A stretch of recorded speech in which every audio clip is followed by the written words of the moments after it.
Hello friends, शिक्षा दुनिया YouTube channel को आपण मानक बहुत बहुत स्वागत। Odisha joint entrance examination OJEE तरफ बहुत बड़ अपडेट रही छात्र छात्री मानक पई।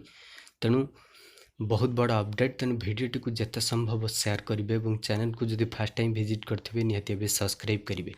देखंतु ओडिशा जुग्म प्रवेशिका परीक्षा पई बहुत बड़ अपडेट रही। देखंतु आज आर्टिकल एथि मध्य आसी 25 रे ओजेई आवेदन शेष। देखंतु कोरोना महामारी संक्रमण को लक्ष्य करी ओडिशा जुग्म प्रवेशिका परीक्षा बा ओजेई आवेदन को पुणी घुंचाई दिया जाइछि।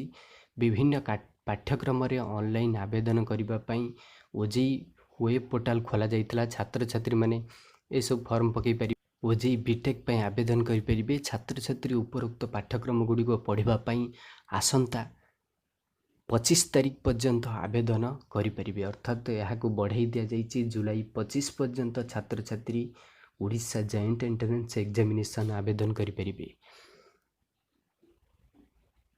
सेहीपरि 31 जुलाई पर्यंत ऑनलाइन फी दाखल करें बोली ओजेईर अध्यक्ष प्रोफेसर सुदीप कुमार चांद कहते।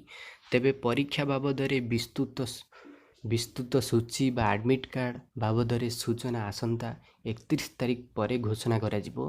कोरोना स्थिति को समीक्षा कलापर ताहा जारी करा जिवो बोली प्रोफेसर चांद कहते। तेणु सबुठ बड़ खबर जहाँ रोची जुलाई 25 पर्यंत ओजेई आवेदन समय सीमा को बढ़ाई दि जाइए एवं जो माने अप्लाई करेंगे जुलाई 31 पर्यंत से माने फ्री दाखल करें। तेणु ये हूँ बहुत बड़ latest update Odisha joint entrance examination aspirant मानक पई।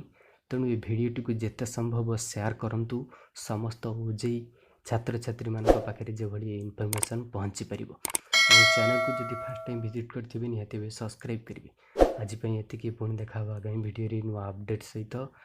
वंदे उत्कल जननी।